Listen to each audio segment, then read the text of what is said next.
I am Muhammad Ali Khan, an English teacher. Today I am going to teach you negative sentence. पिछले video में हमने आपको tense पढ़ाए थे। आज हम आपको सेंटेंस पढ़ाएंगे। सेंटेंस में सबसे पहले हम आपको बताएंगे नेगेटिव। अफर्मेटिव हम पिछले वीडियो में बता चुके हैं। जैसे देखिए, सेंटेंस में सबसे पहले हम बात करते हैं सेंटेंस। जो अपन सेंटेंस बनाते हैं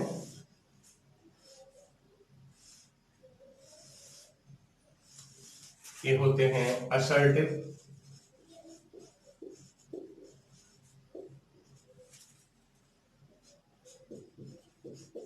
इंटेरोगेटिव,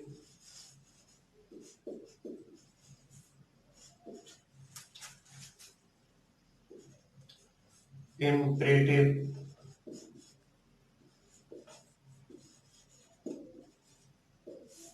ऑप्टेटिव और एक्सक्लेमेटरी। ये सेंटेंस होते हैं। ठीक है, एक एक एग्जाम्पल बताते हैं। She goes,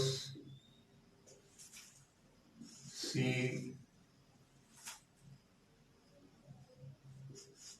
does she goes, go there,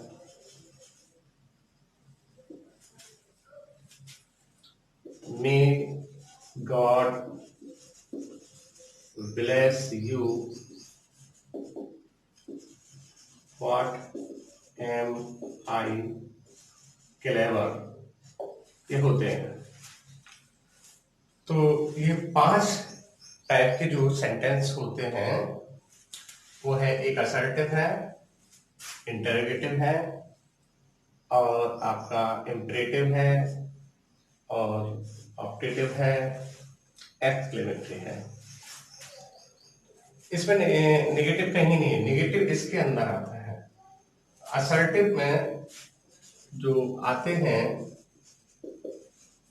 2 sentence आते हैं, अफर्मेटिव और नेगेटिव।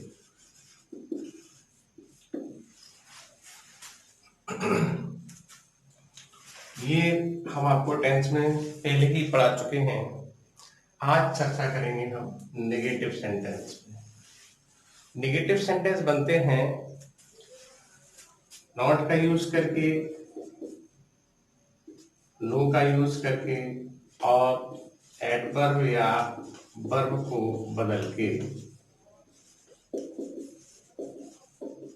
बदलकर। ये 3 प्रकार से बनाए जाते हैं। सबसे पहले हम देखते हैं जिनमें नॉट का यूज होता है।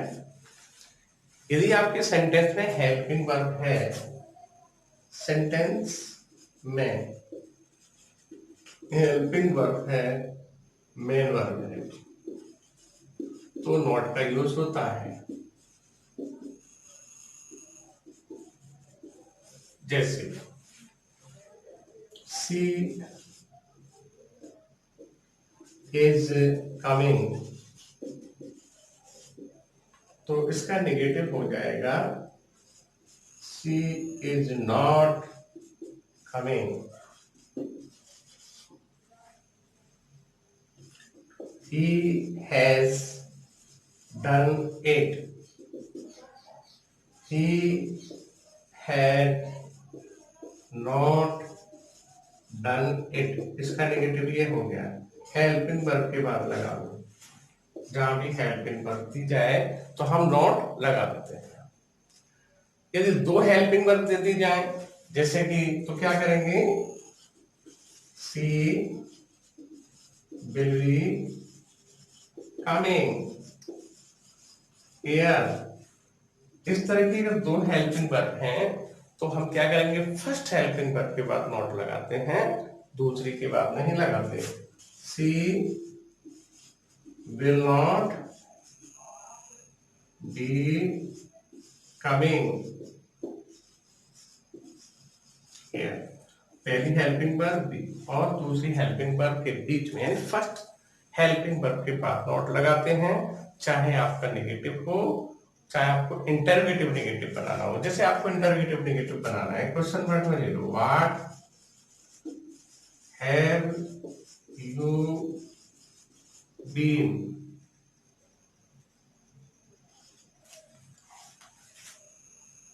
इस तरह की कंडीशन है तो सब्जेक्ट के बाद what have you not been.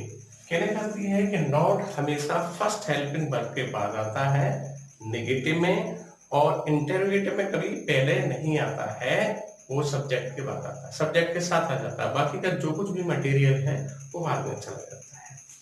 अब इसमें आपको ये देखना है, इसमें हेल्पिंग वर्ब था, मेन वर्ब था, तो हमने नॉट लगा दिया है। कुछ ऐसे सेंटेंस होते हैं जिसमें मेन वर्ब नहीं होता है, तो क्या करेंगे? जैसे देयर इज मैच टुडे। अब इसमें नॉट नहीं लगाना। अगर आप इसको नॉट लगा देते हैं तो ये सेंटेंस गलत हो जाता है। इसमें हम there is no match today, ये नो लगाएंगे, नॉट नहीं लगाएंगे। अगर आप नॉट लगा देंगे तो सेंटेंस गलत हो जाएगा। अब नॉट क्यों नहीं लगेगा अभी मैं बताता हूँ। एक सेंटेंस और, ही हैज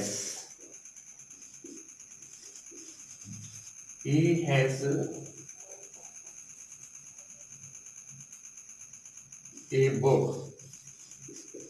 इस तरह का आ जाए तो इस तरह का अगर आता है तो इस तरह की सेंटेंस को तीन प्रकार से बनाते हैं नॉट। एक प्रकार तो ये हेल्पिंग वर्ब नहीं है, ये अगर हेल्पिंग वर्ब होता तो मेन वर्ब कहाँ है? ये एमबी है। देखिए अगर ये मान लिया जाए कि ये एमबी है तो ये एमबी की फर्स्ट फॉर्म हुई और इसमें एस लगा है, तो उसके अकॉर्डिंग दस से बनेगा, जैसे ये बने थे। तो एक तरीका तो इसका ये है कि अब एस लगा है तो does not have a book, क्योंकि ये मेन वर्ब है, ऐसे भी बन सकता है। दूसरा बनता है इसका ही हैज नो बुक। तीसरा बनता है इसका ही हैज नॉट एनी बुक। यानी कहने का मतलब no equal to not any होता है। नो इक्वल टू क्या होता है? Not any. अगर आप नो लगाओगे तो नॉट एनी के इक्वल हो जाएगा। खाली नॉट नहीं आएगा, नॉट के बाद मेन वर्ब या कोई डिटरमिनर चाहिए तभी आएगा। जैसे यहाँ नॉट लगाया है तो यहाँ हैव है, और यहाँ नॉट लगाया है तो एनी है। लेकिन अगर एनी या मेन वर्ब नहीं आ रहा है, हैव या मेन वर्ब है, तो आपको नो ही लगाना पड़ेगा। अब यहाँ हैव क्यों आ गया? क्योंकि जैसे अपन बोझ का एस हटाएंगे तो गो में कन्वर्ट हो जाएगा, इसी तरह से हैज का अपन एस जब हटाएंगे तो हैव में कन्वर्ट हो जाएगा। अब आगे देखिए, आगे अपन क्या करते हैं, ये नेगेटिव। अब अगर मान लो किसी भी मेन वर्ब में एस या एस दिया है तो वहां टच नॉट, ये तो आपको पता ही है नेगेटिव में। जैसे आप देखिए, अगर आपकी B1 है तो कुछ नहीं करना आपको, डू नॉट। अगर आपका वर्ब में एस है यस है तो आपको डज नॉट, और अगर आपका MB1 है तो डू नॉट। और एक चीज और, एक हमेशा ध्यान रखना, डू का कोई सा भी फॉर्म हो, डू, डज और डिड, इनमें से कुछ भी हो, हम वर्ब की फर्स्ट फॉर्म लगाएंगे, मेन वर्ब, चाहे डू हो, चाहे डज हो, चाहे डिड हो, ये होता है। अब देखिए, शी गोज टू स्कूल,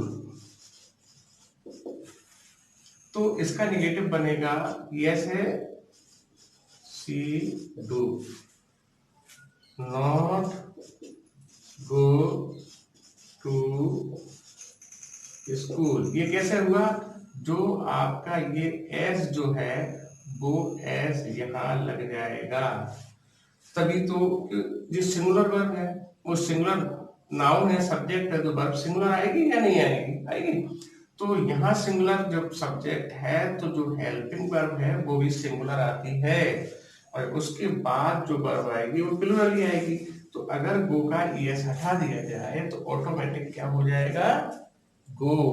और डू में एस इसलिए लगाया है क्योंकि सिंगुलर वर्ब के साथ सब्जेक्ट भी सिंगुलर आता है, और सिंगुलर सब्जेक्ट के साथ सिंगुलर भी वर्ब आती है। तो इसमें करने क्या किया है, ये सिंगुलर है तो सिंगुलर है तो डू नहीं लगाएंगे, इसमें ईएस लगा के सिंगुलर बनाएंगे, तो ये बैलेंस बराबर नॉट लगा के इसका ईएस जो है वो यहाँ ट्रांसफर हो जाता है, ये जो है यहाँ आ गया। और अब यहाँ क्या बचा? यहाँ बचा है आपका ये ईएस यहाँ आ गया और वो बचा वो यहाँ चला गया। समझ में आ रही ना? इसी तरह से शी वेंट टू स्कूल, अब इसमें क्या है? इसमें सेकंड फॉर्म है, इसमें सेकंड फॉर्म है, तो सेकंड फॉर्म है तो क्या करेंगे? सी डिड, डू की सेकंड फॉर्म आ गई, फर्स्ट और सेकंड, आपको पता है। तो पहले मेन वर्ब की सेकंड फॉर्म थी, अब हेल्पिंग वर्ब की सेकंड फॉर्म हो गई, तो डिड नॉट और गो टू स्कूल, यानी कि इसके अकॉर्डिंग ये फर्स्ट हो गई और ये सेकंड हो गई। ठीक है, अब आगे देखिए, अगर आपके सेंटेंस में पहले से ही डू डज या डिड हो, पहले से डू डज या डिड हो, तो कुछ नहीं करना, तो केवल नॉट डू लगा देना है, नॉट डू लगाते हैं। एक सिंपल फॉर्मूला, अगर ये है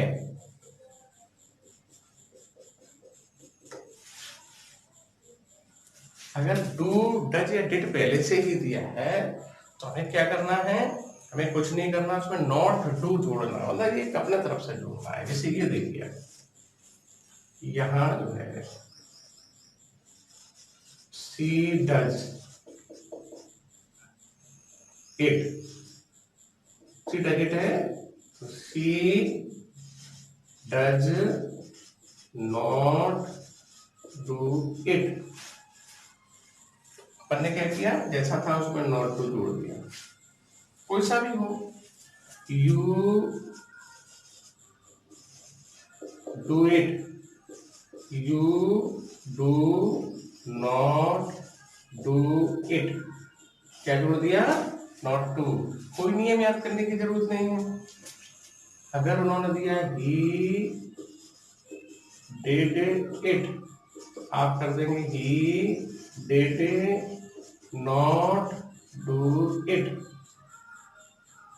यानी कि कहने का मतलब ये है, आपके सेंटेंस में ऑलरेडी पहले से डू डज डिड दिया जाए, जो मेन वर्ब का काम करता है। इसमें डू क्या है? डज मेन वर्ब है, क्योंकि इसमें मेन वर्ब दी नहीं जा रही डू डज के बाद, तो ये मेन वर्ब है। तो अगर मेन वर्ब के रूप में डू डज या डिड आता है, कुछ भी आता है, कुछ नहीं करना, उसके बाद नॉट डू लगा देना। जैसे कि लगाया, ये डज था, नॉट डू हो गया, ये डू था, नॉट डू हो गया, ये डिड था, नॉट डू हो गया। सेंटेंस में कहीं कुछ चेंज हो गया। इसके बाद कुछ वर्ड होते हैं चेंज वाले, जैसे एवर है या ऑलवेज है, इसकी जगह नेवर और सम, एनी, एवरी हो तो इसकी जगह नो, आर की जगह नॉन।